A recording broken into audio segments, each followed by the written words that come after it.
In our contemporary society, marked by excess, moderation is often perceived as deprivation, an imposed restriction, or even a form of weakness. We live in a world that glorifies excess, unbridled consumption, unlimited ambition, relentless work, constant entertainment. Always more has become our collective mantra, measuring success by the yardstick of accumulation and intensity. Taoist wisdom invites us to a radically different vision. Moderation is not an impoverishment of experience, but its most subtle refinement. Not a resigned concession, but the very voice of harmony. The Tao Te Ching teaches us that to know oneself is to be enlightened. To conquer oneself is to be invincible. This self-mastery, far from being a war against our desires, is rather a lucid recognition of what truly animates us. Taoist moderation does not consist in repressing our vital impulses, but in channeling them with wisdom so they nourish our being rather than exhaust it. As it says, "He who knows his sufficiency is rich." This inner wealth arises precisely from our capacity to recognize the point of balance, the just enough that fulfills us without overwhelming us. The image of the vase in the Tao Te Ching perfectly illustrates this wisdom. We shape clay to make a vase, but it is the inner emptiness that gives it its utility. Similarly, in our lives, it is not the frantic accumulation of experiences, possessions, or achievements that creates value, but the inner space we preserve. Moderation consists in maintaining this precious void, this fundamental availability that allows us to fully welcome each moment without being constantly saturated with excitement or solicitation. Our culture values the intensity of experiences, pushing each sensation, each emotion to its paroxysm.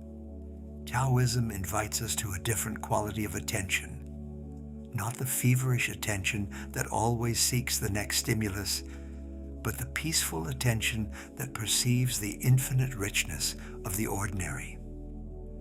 As Chuang Tzu says, the sage finds the extraordinary in the ordinary, while ordinary man seeks the extraordinary outside the ordinary. This capacity to savor simplicity reveals a richness that excess can never reach. Taoist moderation is inseparable from the principle of Wu Wei, acting without acting or doing without forcing.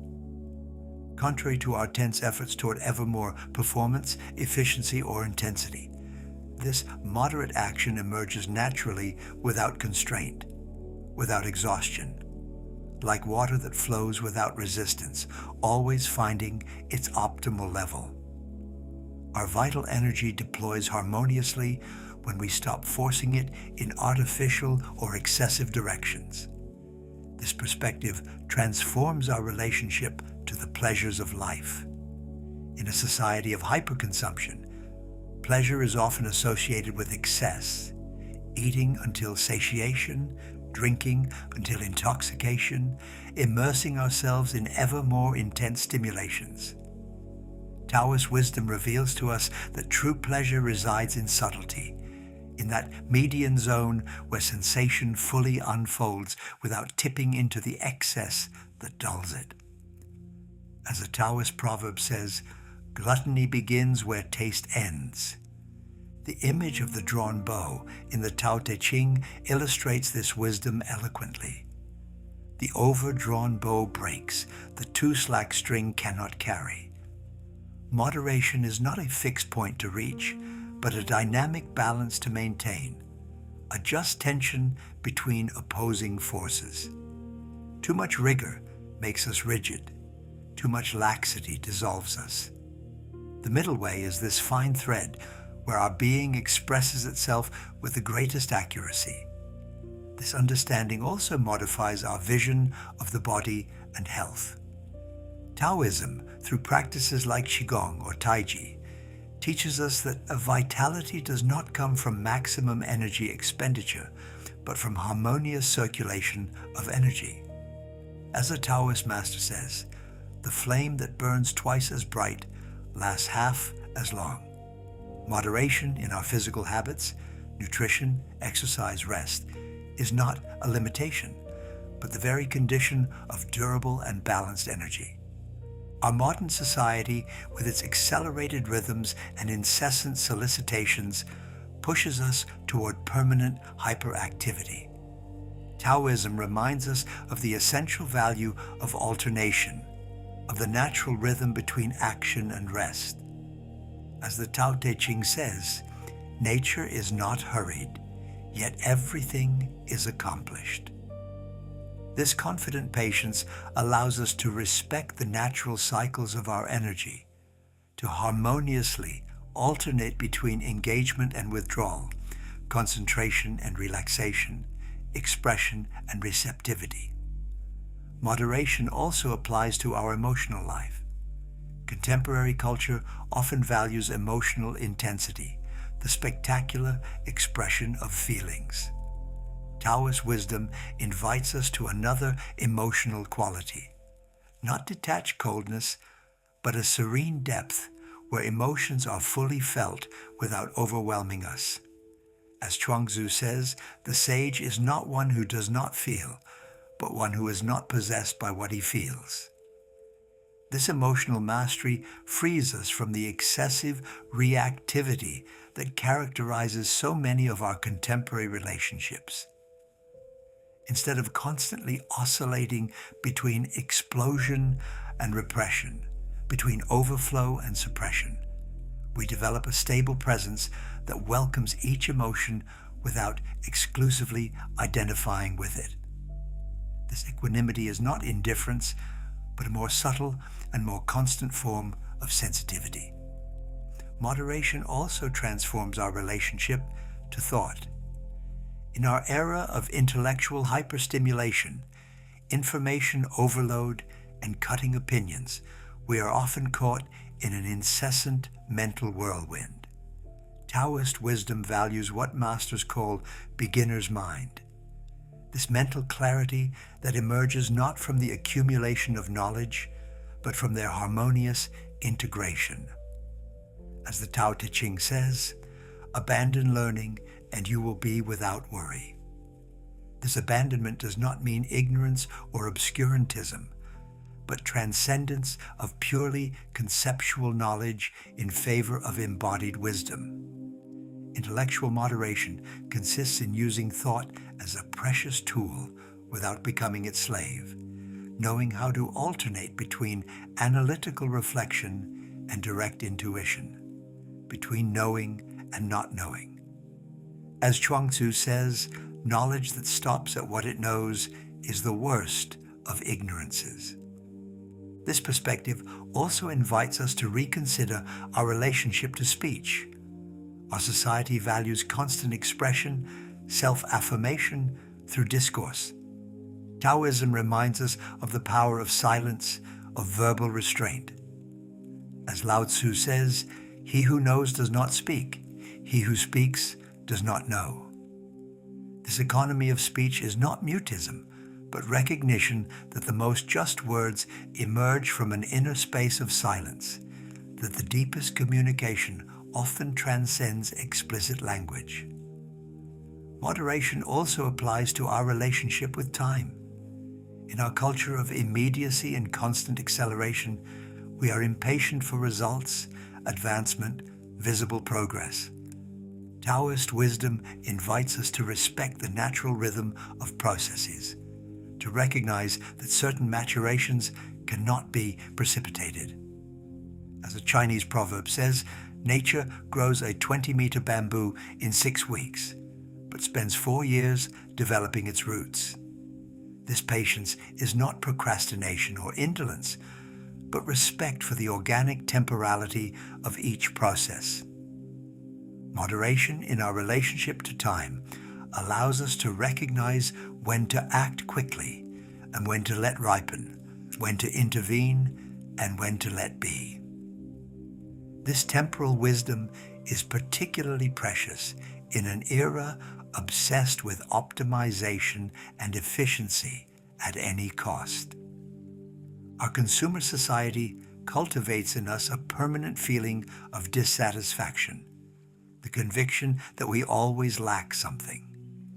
Taoist wisdom of moderation reminds us that true abundance does not reside in the multiplication of possessions, but in our capacity to fully appreciate what we already have.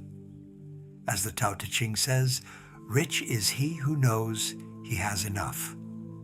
This inner wealth transforms our relationship to material goods, not by rejecting them through asceticism, but by appreciating them for their just value, without attaching our identity or fundamental happiness to them.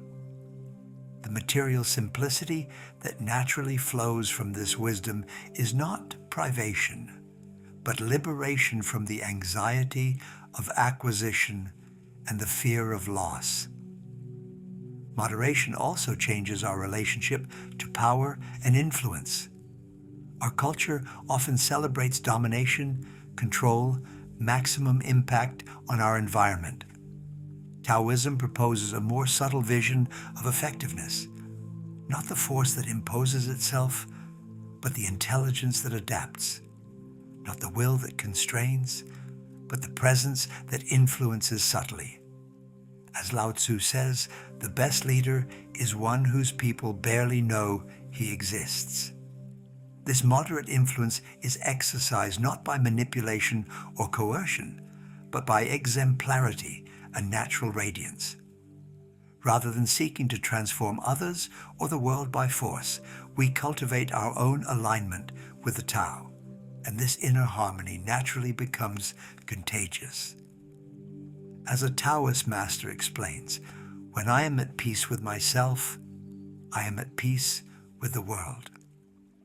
Moderation also applies to our spiritual quest itself. Our tendency toward excess can manifest even in our highest aspirations. Search for extraordinary mystical experiences, desire for immediate illumination, ambition for spiritual perfection.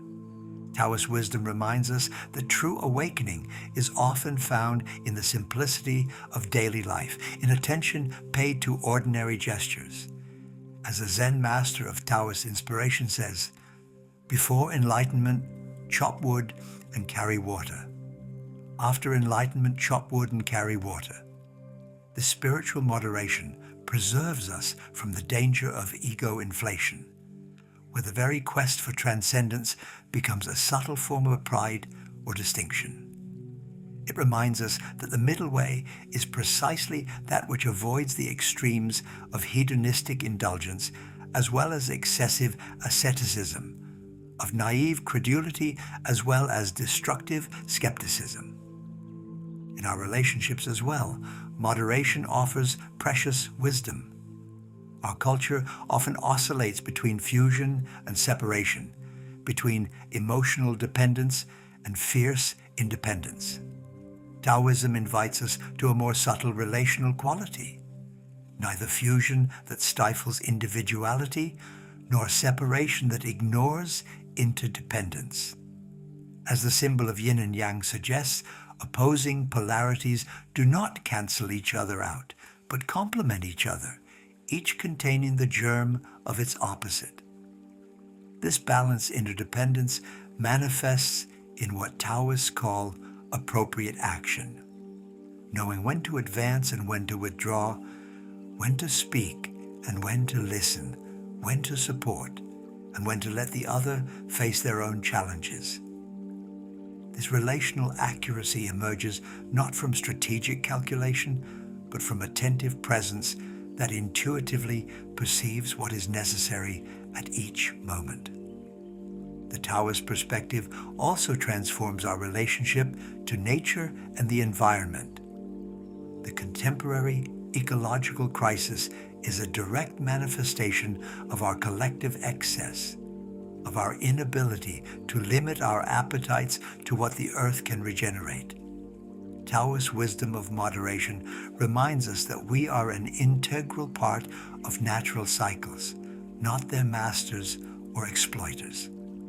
As the Tao Te Ching says, man follows earth, earth follows heaven, heaven follows Tao, Tao follows its own nature. This conscious integration into natural rhythms invites us to a form of development that respects the limits inherent to the living system, that recognizes that infinite growth is an illusion in a finite world.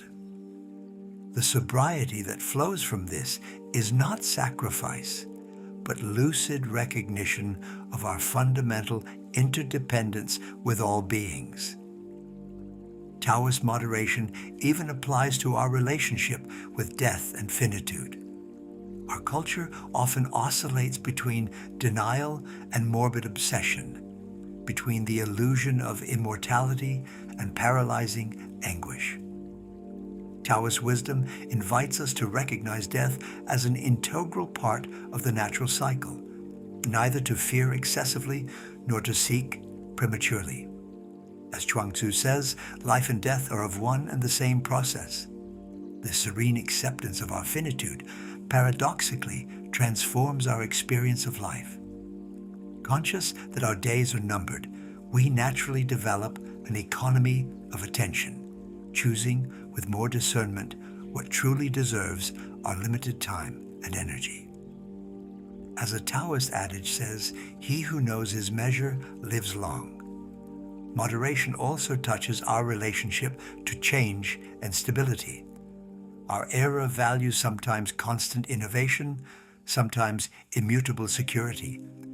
Taoist wisdom invites us to navigate between these extremes, to recognize that authentic change always preserves an essential continuity, that true stability always includes organic adaptation. Like the metaphor of bamboo, supple enough to bend under the storm, strong enough not to break. This adaptive resilience allows us to respond to life's challenges, not by excessive reactivity or defensive rigidity, but by that quality of constant adjustment that Taoists call following the Tao. As Lao Tzu says, the soft and weak triumph over the rigid and strong.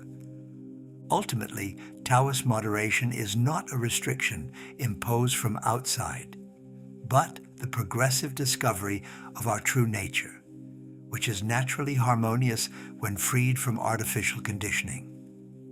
Like water that instinctively finds its level, our being spontaneously tends toward its optimal balance when we stop forcing it in artificial directions. This natural harmony is what Taoists call the action of non-action. Not passivity or indifference, but that quality of action that emerges effortlessly with an accuracy that seems miraculous precisely because it is not calculated. As the Tao Te Ching says, the Tao does not act, and yet nothing is left unaccomplished. Moderation thus becomes not a limitation of our potential, but its most perfect expression. Like the artist who masters his technique so profoundly that he can forget it and let the work emerge spontaneously, we cultivate a mastery of ourselves that ultimately manifests as freedom and natural spontaneity. As a Taoist master says, the highest virtue is like water. It benefits all beings without conflicting with them. This aquatic virtue, humble, adaptable, essential to life, is perhaps the most perfect image of Taoist moderation. Water does not seek to impress, dominate, or impose itself. It simply finds its way, nourishes what it touches, takes the form of what contains it without losing its essence. Its strength is not in spectacular demonstration, but in peaceful constancy, not in momentary intensity, but in tranquil perseverance. In our world thirsting for extremes, the voice of moderation may seem bland or timid, but Taoist wisdom reveals to us that it is actually the most audacious path, the one that challenges our deepest conditioning, that invites us to this paradoxical freedom where conscious limitation becomes expansion of our true being. As the Tao Te Ching says, knowing one's sufficiency is wealth, acting with strength is will, not losing one's place is duration, dying without disappearing is longevity. This longevity is not only that of the physical body, but that of our impact on the world, of our presence that continues to resonate long after our departure, because it was aligned with the very movement of life. Moderation thus becomes not the renunciation of our power, but its most durable and profound manifestation. Not what limits our life, but what gives it its most authentic flavor and its vastest resonance. To meditate on moderation in the Taoist perspective is therefore to open oneself to this paradoxical truth. It is in the just measure that the unlimited is found, in wise restriction that true freedom unfolds, in humble restraint that our most authentic greatness manifests, like the musical note that finds its perfect accuracy, neither too sharp nor too flat, and which by this very accuracy makes the entire universe vibrate.